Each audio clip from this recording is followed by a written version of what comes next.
আসসালামু আলাইকুম welcome to অ্যাসাম soft coder. এই টিউটোরিয়ালে জানবো CSS position. CSS position property use করে আমরা একটা ফ্ল্যাগ তৈরি করব, লাইক এমন একটা বাংলাদেশে একটা ফ্ল্যাগ তৈরি করব। তো এর মাধ্যমে জানবেন যে সিএসএস পজিশনটা কিভাবে ইউজ করে। তাহলে শুরু করছি। আমি প্রথমে একটা ফোল্ডার ক্রিয়েট করি। ওকে, আমি ফোল্ডারের নাম দিলাম সিএসএস পজিশন। সিএসএস পজিশন আপনি যে কোনো নাম দিতে পারেন, নো প্রবলেম। এর ভিতরে দুইটা ফাইল ক্রিয়েট করব, একটা হলো index.html আর একটা হলো style.css। index.html ইন্ডেক্সের জায়গায় আপনি যে কোনো নাম দিতে পারেন, বাট .htmlটা দিতে হবে, এটা হলো html এর এক্সটেনশন। ওকে, আরো একটা ফাইল ক্রিয়েট করি style.css। আমি css-টা যেহেতু এক্সটার্নাল ফাইলে লিখবো, সো আমি একটা css ফাইল ক্রিয়েট করে তো নাম দিলাম style.css। style.css এই যে স্টাইলের জায়গায় আপনি যে কোনো নাম দিতে পারেন, বাট .css দিতে হবে। এটা হলো css এর এক্সটেনশন। ওকে, আমি এখন দুইটা ফাইল ওপেন করব। আমি টেক্সট এডিটর হিসাবে VS কোড ইউজ করব। আপনি যে কোনো টেক্সট এডিটর ইউজ করতে পারেন, নো প্রবলেম। তো আমি এই যে CSS পজিশন এই ফাইলটাকে ধরে জাস্ট এই যে VS কোডের এই যে ওয়ার্ক স্পেস এই সাইডটাকে বলে এখানে ছেড়ে দিলাম। এখন এই দুইটা ফাইল এখানে আছে। তো আমি প্রথম index.html এই ফাইলটা ওপেন করলাম। এটাতে আমি যে HTML এর যে বয়লার প্লেটটা বা HTML এর যে বেসিক ট্যাগগুলো সেটা নিয়ে আসি, HTML5। এরপরে এন্টার দিলেও চলবে বা ট্যাব দিলেও চলবে। ওকে, তাহলে জাস্ট এখানে লিখে দেই CSS পজিশন।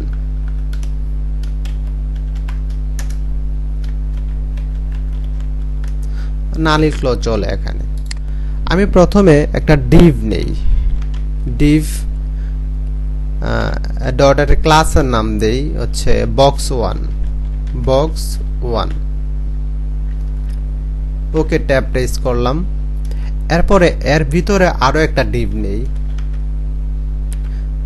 ডট ক্লাসের নাম দেব box2। ওকে, তাহলে এটা হলো প্যারেন্ট ডিভ আর এটা হলো চাইল্ড ডিভ বলতে পারেন। ঠিক আছে, প্রথমে আমি box1 এবং box div, এই ক্লাস হচ্ছে কিওয়ার্ড। হ্যাঁ, এটা হলো ক্লাসের নাম। ওকে, তো আমি CSS-টা যেহেতু এক্সটার্নাল হিসেবে লিখবো, আমি চাইলে এখানেও লিখতে পারতাম এই যে এর মধ্যে। এরপরে আমি যেহেতু এক্সটার্নাল লিখবো, এই CSS ফাইলটাকে আমি লিংক করে দিতে হবে কার সাথে, HTML ফাইলের সাথে। তো লিংক করতে গেলে আমরা জানি যে লিংক। ওকে, এখন এই যে style.css এই ফাইলের নামটা লিখে দিতে হবে, style.css। ওকে, এটা যেহেতু বিগিনারদের জন্য, সো একটু স্টেপ বাই স্টেপ প্রত্যেকটা জিনিস বুঝিয়ে দিচ্ছি। তো এখন এই যে এখানে স্টাইল ডটের মধ্যে ডাবল ক্লিক করবেন বা সিঙ্গেল ক্লিক করলেও চলবে। ওকে, সিঙ্গেল ক্লিক করলে কি হবে, এটা ইটালিক হিসেবে এই যে ফাইলের নামটা আসবে। আপনি ডাবল ক্লিক করলে ইটালিক হয়ে আসবে না। তাহলে ক্লাসের নাম কি, box1 এবং box2 দুইটা ক্লাস আমি নিয়ে দিই। তো ক্লাস নিতে হলে প্রথমে ডট দিতে হবে, তারপর box1। ওকে, সেম লাইনটা আবার কপি করি। সেম লাইনটা আমি যদি ডুপ্লিকেট করতে চাই তাহলে কি করতে হবে, কন্ট্রোল অল্টার এই যে শিফট অল্টার ডাউন অ্যারে কিবোর্ডে এটা প্রেস করলে চলবে, শিফট অল্টার ডাউন অ্যারেতে। তো এটা হলো box2। ওকে, এখন আমি box1 এর উইডথ হাইট দেই। উইডথ দিলাম সাপোজ 500 px মানে পিক্সেল। এরপর একটা হাইট দেই, হাইট দিলাম 200, সরি 200 না, এটাতে হাইট দেই, আচ্ছা 200 দিলাম, 200 পিক্সেল। এরপর একটা ব্যাকগ্রাউন্ড দেই, ব্যাকগ্রাউন্ড কালার দিলাম গ্রিন কালার দিলাম। তো গ্রিনও লিখে দিতে পারেন বা হেক্সাকোড ইউজ করতে পারেন। হেক্সাকোড ইউজ করতে গেলে প্রথমে হ্যাশ সাইন দিতে হবে, তারপরে গ্রিনের হেক্সাকোড হচ্ছে 00, তারপর হচ্ছে 800000। ওকে, এবার কন্ট্রোল এস দিয়ে সেভ করলাম। এখন এটাকে দেখি রাইট বাটন ক্লিক করে আমি লাইভ সার্ভার ওপেন করে দেই আমার এটাতে। এখান থেকে যে স্টাইল ডট সিএসএস এখানে গেলে কিন্তু হবে না, লাইভ সার্ভার পাবেন না বা দেখতে পারবেন না। আপনি এইচটিএমএল ফাইলটাতে, যেহেতু এইচটিএমএল দিয়ে কি করে ডিসপ্লে করা হয় কন্টেন্টগুলো। ওকে, রাইট বাটন ক্লিক করে open with live server open করে রাখলাম। তাহলে এই যে একটা বক্স ক্রিয়েট হলো। এখন এর মধ্যে এই যে বক্স 2 তে আমি কাজ করি। এখন বক্স 2 জাস্ট এই সিএসএস গুলো আমি কপি করে এখানে দিয়ে দিলাম। এইটাতে আমি দিলাম 150px 150, এখানেও দিয়ে দেই 150। ওকে, কন্ট্রোল দিয়ে সেভ করলাম। এখন আচ্ছা, আমি এখানে যে কালারটা আমি চেঞ্জ করে দিই, একটা রেড কালার ইউজ করি। তো রেড কালারের কালার কোড হচ্ছে FF, তারপর হচ্ছে 4টা 0। ওকে, এবার দেখি তাহলে এই যে বক্সের ভিতরে এটা হলো, এই বক্সটা হলো। একটা বক্সের ভিতরে আর একটা বক্স নিয়ে নিলাম। তো এখন আমি এটাতে একটা বর্ডার ইউজ করি। বর্ডার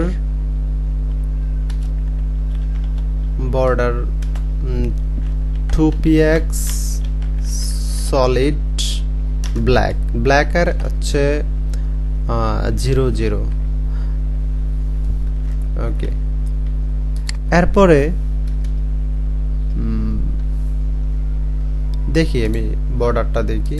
ওকে, বর্ডার হলো। ইচ্ছা আপনি না দিলেও চলে। এখন আমি যেটা করব, এই যে বক্সটা, এই যে রেড কালার এটা, হ্যাঁ, এইটা আমি ধরেন নিচে নিয়ে আসবো, মাঝখানে নিয়ে আসবো, বা টপ থেকে একটু নামাবো, এই কাজগুলো যাতে করতে পারি। তো লাইক আমি দিলাম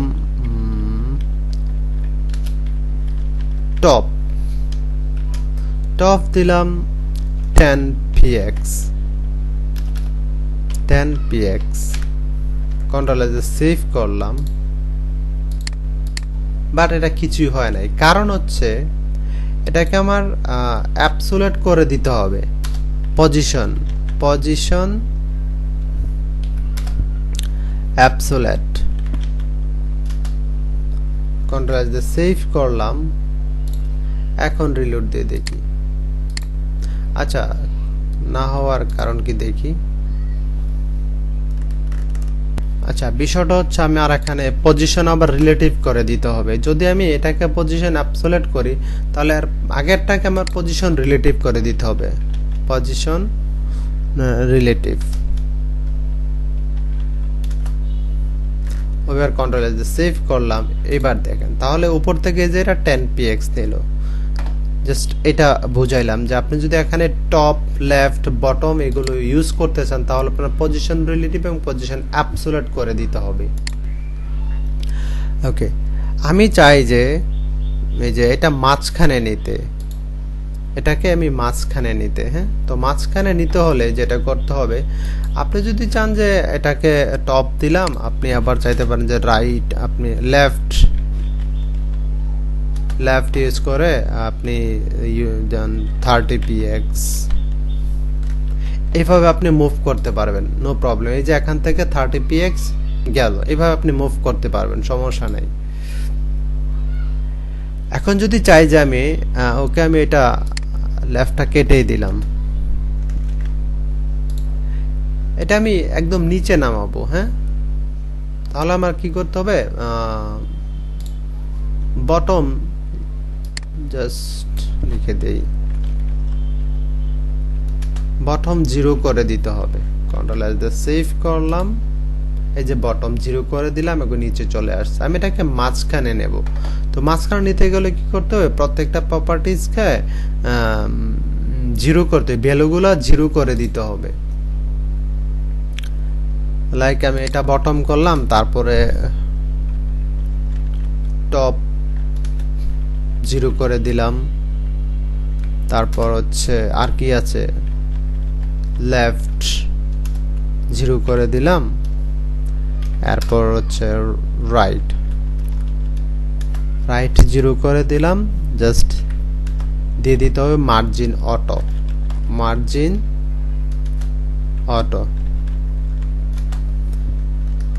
কন্ট্রোল এ দিয়ে সেভ করলাম, এবার মাঝখানে চলে আসছে। ওকে, এখন আমি চাই এটাকে একদম গোল করে দিতে, তাহলে ইউজ করতে হবে বর্ডার রেডিয়াস।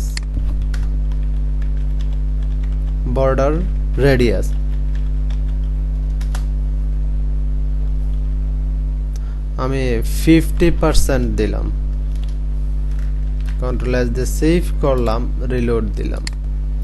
আচ্ছা, আমি লাইভ সার্ভার করে রাখছি, সো অটো হয়ে যাচ্ছে।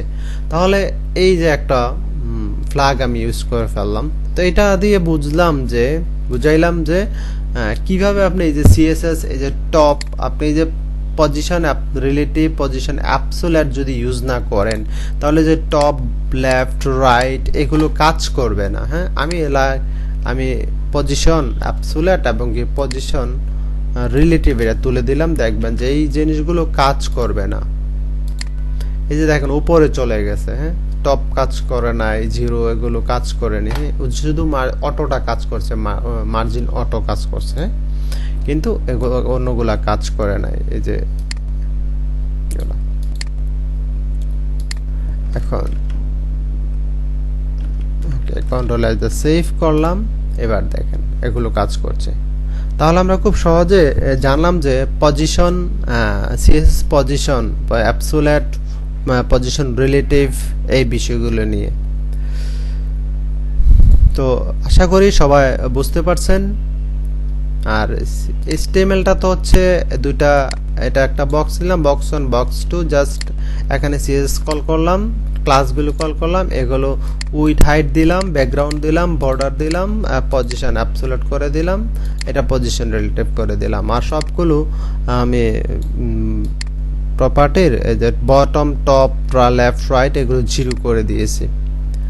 ওকে, তাহলে আজকের মতো এখানে শেষ। আল্লাহ হাফেজ। আর এই ভিডিওটি ভালো লাগলে শেয়ার করবেন, আর চ্যানেলটি সাবস্ক্রাইব করবেন। নতুন সিএসএস দিয়ে যেগুলো আপনার মনে হয় যে বিগিনারদের জন্য এই সিএসএস এর কিছু properties, problem, tips and tricks পেয়ে যেতে পারবেন এই সিএসএস সম্পর্কে। তো আজকের মতো এখানে শেষ। আল্লাহ হাফেজ।